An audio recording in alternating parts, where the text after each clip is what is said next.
Bonsoir, que la bénédiction de Dieu le Père, de Dieu le Fils et de Dieu l'Esprit Saint soit avec vous et toute votre famille. Que Jésus-Christ soit devant nous, derrière nous, à notre droite et à notre gauche, et que le sang de Jésus couvre notre vie et notre famille. Nous déclarons, Seigneur, une nouvelle saison de bénédiction, de miracles, d'interventions surnaturelles, de victoire, de grâce de Dieu, de santé et de joie. Nous prions pour que le Seigneur ouvre des portes, nous donne des opportunités, et apporte des connexions puissantes, des paroles de promesses et des prophéties dans notre vie. Que ce temps soit un temps d'accomplissement. Je prie pour un temps de renouveau, un temps de force, un temps d'avancement et de conquête au nom de Jésus. Je prophétise au nom de Jésus-Christ une nouvelle saison dans la vie de cet homme, dans cette maison, dans cette famille, dans la vie de cette femme, au nom de Jésus-Christ. Si vous croyez, déclarez « Je crois » dans les commentaires au nom de Jésus-Christ. Amen.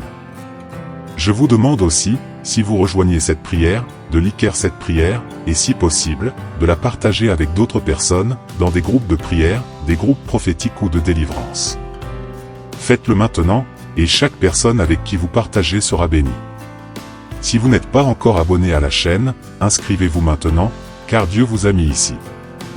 Nous allons avancer ensemble dans le prophétique, il y aura du surnaturel dans votre vie, et il y aura un changement dans votre vie au nom de Jésus-Christ. Dieu m'a donné une parole que je veux partager avec vous. Vous vous souvenez lorsque Saül a essayé de tuer David? La Bible dit que David s'est échappé, car sinon il aurait été tué par le roi Saül. Saül avait de la jalousie envers David, il voulait détruire David et ne supportait pas que quelqu'un soit meilleur que lui. Malheureusement, il y a beaucoup de personnes qui souhaitent que vous alliez bien, mais ne veulent pas que vous soyez meilleur qu'elles. En réalité, nous luttons spirituellement contre des démons. La Bible dit que Saül était tourmenté par des démons, et David devait jouer de sa harpe pour chasser ces démons. Dans 1 Samuel 22h1, nous lisons que David, s'étant éloigné de ce lieu, s'est réfugié dans la caverne d'Adullam. Quand ses frères et toute la maison de son père l'apprirent, ils descendirent là pour être avec lui. Tous ceux qui étaient dans la détresse, endettés ou amers se rassemblèrent autour de lui, il devint leur chef, et environ 400 hommes étaient avec lui. Faites attention, la Bible dit que David a suivi un principe spirituel. Même s'il avait une épée à sa portée pour attaquer Saül, David n'a pas répliqué. Il a décidé de fuir et n'a pas levé la main contre loin de Dieu. Il a eu l'occasion d'éliminer Saül, mais il a dit à ses hommes qu'il ne toucherait pas loin du Seigneur. David a respecté le principe de l'honneur, et Dieu l'a élevé et ne lui a pas permis d'être abattu par Saül. Lorsque vous suivez le principe de l'honneur, il y a une restitution de Dieu dans votre vie. Dans la caverne d'Adullam, David a reçu 400 fois plus, car il est sorti de l'armée de Saül, et Dieu lui a amené une nouvelle armée. Gardez cette parole, quand vous suivez le principe, Dieu accomplit ses promesses.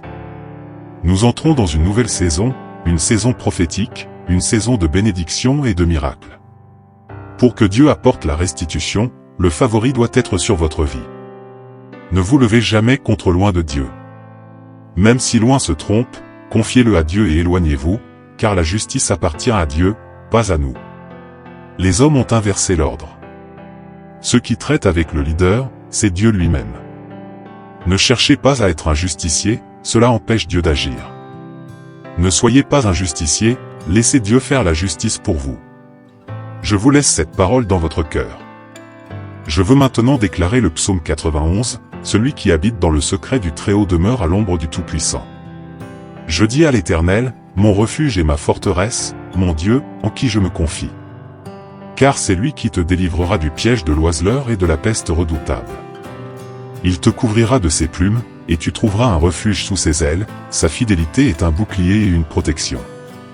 Tu ne craindras ni les terreurs de la nuit, ni la flèche qui vole de jour, ni la peste qui marche dans les ténèbres, ni la destruction qui ravage à midi.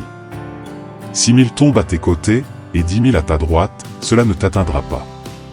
Tu ne regarderas de tes yeux que pour voir la rétribution des méchants. Prions ensemble.